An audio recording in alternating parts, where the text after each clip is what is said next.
शुरू से ही हमने ये सोच के काम किया कि हम वही कोर्स केवल पढ़ाएंगे जिनमें बच्चों को, स्टूडेंट्स को नौकरी मिल सके। मैं वो कोई भी कोर्स नहीं पढ़ाता, चाहे उसकी फ़ीस ज़्यादा हो चाहे कम हो, जिसमें बच्चे को या स्टूडेंट जो भी, लड़का लड़की जो भी हो, उसको तुरंत नौकरी ना मिल जाए।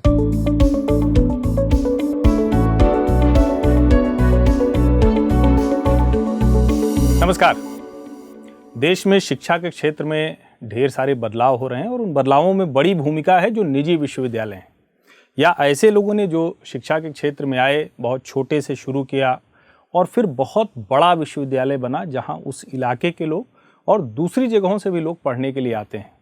और हमारी एजुकेशन फाउंडर सीरीज में हम इसी पर लगातार चर्चा कर रहे हैं। आज हमारे साथ हैं तीर्थंकर महावीर यूनिवर्सिटी मुरादाबाद के चांसलर सुरेश जैन जी। बहुत बहुत स्वागत है आपका। Thank you. जब तीर्थंकर महावीर विश्वविद्यालय का नाम सुनने में आता है तो सबसे पहले तो यही ध्यान में आता है कि शिक्षण संस्थान का नाम वो तीर्थंकर महावीर के नाम पर आपने क्यों रखा? सिर्फ आस्था का विषय है या फिर उसके साथ कुछ और चीज़ें हैं जो जुड़ी हुई हैं? मेरे फादर की प्रेरणा थी कि हम लोग एजुकेशन में आए। उससे पहले जब हम अपने गांव में रहते थे तो वहाँ भी उन्होंने एक इंटर कॉलेज बनाया था 1966 में। जब हम मुरादाबाद आ गए और हमने बिज़नेस से काफ़ी पैसा कमा लिया तो फादर ने कहा कि मैं अपने शेयर को एजुकेशन में ही लगाना चाहता हूँ। तो हमने कहा कि हम यहाँ एक डिग्री कॉलेज बना लेते हैं मुरादाबाद में। फादर ने कहा हाँ ठीक है, नहीं तो गांव में बनाओ, यहाँ बनाते हो तो यहाँ भी बना सकते हो। तो मैंने कहा कि हम आपके नाम से बनाते हैं। तो फादर ने कहा कि नहीं, मेरे नाम को तो 50 साल बाद लोग पूछेंगे कि भाई ये कौन थे, इसलिए इसे तुम भगवान के नाम से बनाओ और तीर्थंकर महावीर के नाम से बनाओ, तो कभी भी कोई ये नहीं पूछेगा कि ये कौन थे। इस प्रेरणा के साथ मैंने इसका नाम तीर्थंकर महावीर के नाम से शुरू किया। जब हम शिक्षा की बात करते हैं तो दो तीन चीज़ें बड़ी साफ होती हैं। एक तो ये कि आपने कहा कि आपने पैसे कमाए तो लगा कि कुछ करना चाहिए, तो कॉर्पोरेट सोशल रिस्पॉन्सिबिलिटी जैसा हुआ कि समाज से हमने लिया है तो कुछ उनको देना चाहिए। दूसरी चीज़ होती है कि इलाके के लोगों की ज़रूरत होती है, यानी वहाँ शिक्षा की ज़रूरत है, छात्र बहुत ज़्यादा हैं लेकिन उनको पढ़ने की चीज़ें नहीं मिल रही। कहाँ पढ़ने जाएँ वो, या तो दिल्ली आएँ या बड़े शहर जाएँ, वो बड़ा मुश्किल होता है। तो क्या छात्रों के लिहाज से जो आपको ज़रूरत लगता है वैसी ज़रूरत आप पूरी कर पा रहे हैं? नंबर एक। नंबर दो ये कि क्या उस तरह से जो शिक्षक, जिसको हम बार बार बात करते हैं कि शिक्षक वहाँ पर उस तरह के स्तरीय गुणवत्ता वाले आप मिल जा रहे हैं आपको, या उसमें कोई मुश्किल आती है? देखिए, दो बातें अलग अलग हैं। एक तो इलाके की ज़रूरत और एक ज़रूरत को पैदा करना। हम कॉलेजेस पहले से भी वहाँ चल रहे थे, बच्चे वहाँ से BA MA की पढ़ाई पढ़ रहे थे, कुछ इंजीनियरिंग कॉलेज भी वहाँ आ गए थे, लेकिन मेडिकल के क्षेत्र में वहाँ काम नहीं हो रहा था। तो हमने जो पहले शुरू किया वो एक कंप्यूटिंग साइंस के कॉलेज से शुरू किया और उसके बाद सीधे हम मेडिकल एजुकेशन की तरफ आ गए। हमने डेंटल कॉलेज से शुरुआत की 2005-06 में और 2008 में फिर हमने मेडिकल कॉलेज की स्थापना की और फॉर्चुनेटली 2008 में ही हमने तीर्थंकर महावीर यूनिवर्सिटी का एक्ट भी गवर्नमेंट ऑफ यूपी से पास हमारा हो गया। तो उसके बाद फिर हमने काफ़ी तेज़ी से काम किया क्योंकि हमें पूरी पावर थी, हम अपने हिसाब से काम कर सकते थे। और शुरू से ही हमने ये सोच के काम किया कि हम वही कोर्स केवल पढ़ाएंगे जिनमें बच्चों को, स्टूडेंट्स को नौकरी मिल सके। मैं वो कोई भी कोर्स नहीं पढ़ाता, चाहे उसकी फ़ीस ज़्यादा हो चाहे कम हो, जिसमें बच्चे को या स्टूडेंट जो भी, लड़का लड़की जो भी हो, उसको तुरंत नौकरी ना मिल जाए। उसका नतीजा ये हुआ कि लोगों का हमारे प्रति आकर्षण बढ़ता गया और हमें कभी भी एडमिशन्स की दिक्कत नहीं आई।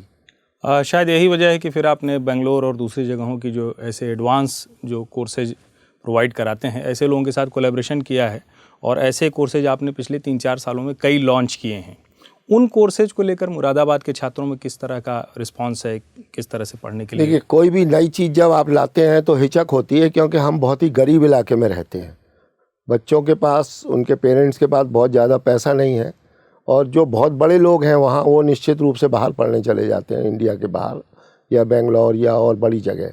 लेकिन जो नॉर्मल आदमी की एजुकेशन है उसको उस एजुकेशन की ज़रूरत पड़ती है जहाँ उसको नौकरी मिल सके, उसका परिवार पल सके।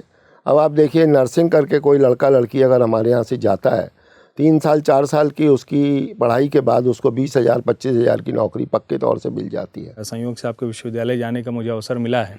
तो जो आप कोर्सेज चलाते हैं और जिस तरह के छात्र आते हैं, जो मैंने फैकल्टी की बात की थी वो भी एक वजह थी कि उनके बीच में तालमेल कैसे होता है, एक जो उनकी नर्चरिंग है उसको करने का भी कोई प्रोसेस विश्वविद्यालय ने शुरू किया? हाँ, ये बहुत ज़रूरी था और इसको हमने शुरू भी किया कि जो देहात के परिप्रेक्ष्य से स्टूडेंट पढ़ने आते हैं उनकी इंग्लिश कमज़ोर होती है, क्योंकि हमारी प्राइमरी एजुकेशन बहुत अच्छी नहीं है। उसके बाद इंटर में भी बहुत ज़्यादा ध्यान ना पेरेंट्स दे पाते हैं और ना ही उस गुणवत्ता के शिक्षक गांव-गांव देहात में मौजूद हैं। किसी तरह से बच्चा इंटर करके हमारे यहाँ आता है, कुछ उनमें से बहुत अच्छे होते हैं, कुछ उनमें से नॉर्मल होते हैं और कुछ उनमें से बहुत कमज़ोर होते हैं।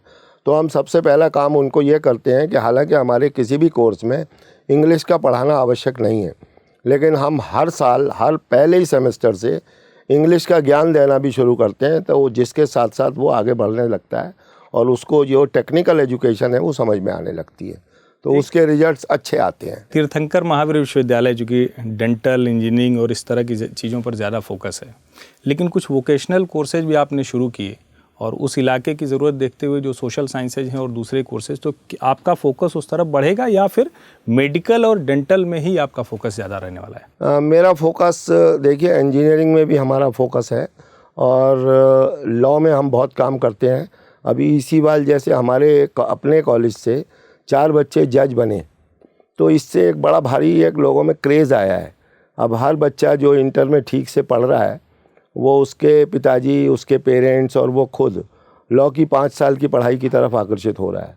और एक बार जब कोई भी चीज़ किसी एरिया से चलने लगती है, मैं आपको बताता हूँ जौनपुर वाला जो इलाका है इलाहाबाद और बनारस के बीच का, वहाँ से गांव-गांव से IAS PCS निकलना शुरू हुए, तो हर बच्चे को ये लालसा बनी कि वो भी अब इलाहाबाद या बनारस में पढ़ेगा और IAS PCS बनेगा। तो हम भी उम्मीद करते हैं कि तीर्थंकर महावीर विश्वविद्यालय की वजह से मुरादाबाद और उसके आसपास के लोगों में बेहतर शिक्षा लेने की और बेहतर शिक्षा लेकर आगे बढ़ने की वो जो उम्मीद है वो और परवान चढ़ेगी। बहुत बहुत शुक्रिया आपका हमारे इस कार्यक्रम में शामिल होने के लिए। धन्यवाद।